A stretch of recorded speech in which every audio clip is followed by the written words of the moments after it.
Hello and welcome to Stay Hungry. I'm Fergus, and on today's episode I'm going to be talking to you a little bit about why it's important to keep your website fresh and up to date with relevant images, information, contact information, and most importantly blogs. Let's go. So let's start with blogs. You've got a business, let's pick an industry, let's say you're a bike repair service warehouse in a major city, and you offer e-bike services that no one else in the area yet offers. Fantastic.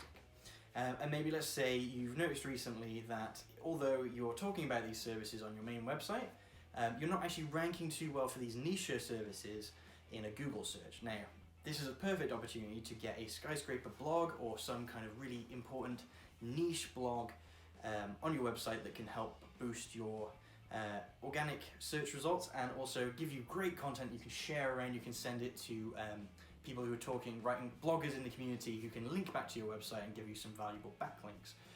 So this is a really good place to start. So what you do in this blog first, let's say you need to make sure you're talking about the local area, make sure you're talking about the value of the service you're offering. Definitely talk about the fact that no one else is offering it in the local area at the moment, and talk about the benefits for the community. Maybe talk about the green benefits of commuting to work on a bike or an e-bike or something like that. Fantastic. Now, so that's the blog.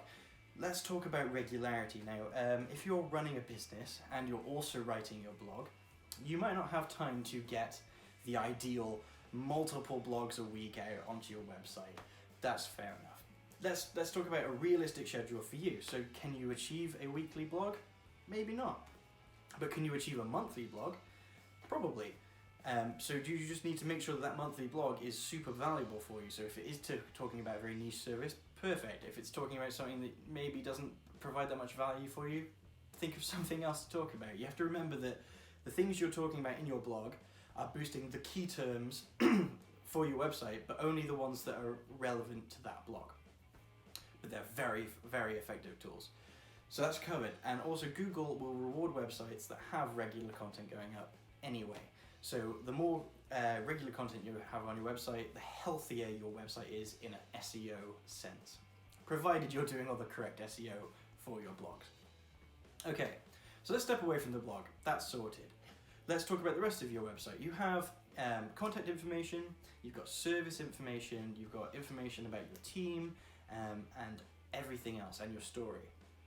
These are things that do change, and it is sometimes overlooked, and you'll see people who haven't updated their email address on the website, so emails are going to a dead inbox, or an employee has left but they're still on the website, so people are still trying to contact them. It's good to keep a regular schedule of updating this, and no, it doesn't have to be every week or every month, but find a schedule that works for you. Let's say for this instance, every half a year, you just do a review. You change if something hits your mind and you want to change it straight away. But make sure you're regularly checking that nothing's being missed, because it can be. Another place things can be missed, and it's not strictly on your website. Let's talk about Google My Business. Google My Business is actually a fantastic tool for both your SEO and your business as a whole. People are interacting with your business on Google My Business. It's a place where you can post images, you can reply to comments, you can reply to reviews, and people can ask you questions about your business. Now, if you just set your information on it at launch of your website or your business, it's got at launch it has the correct address and phone number, that's fine, and it has some photos, fine. But a year down the line, you've repainted the walls and you've got special offers on, you've got a really busy store and you've got lots of staff. If you're not taking photos of that and representing that on your Google My Business, people could come to your Google My Business and just go past it because it's not jumping out at them. So it's important that if you've got cool things happening, that you're sharing it there too. And yes, I know it's easy to sometimes not think about, but it is very valuable. Equally, those reviews are incredibly important, and if you're replying to them and thanking people for them, you'll get more.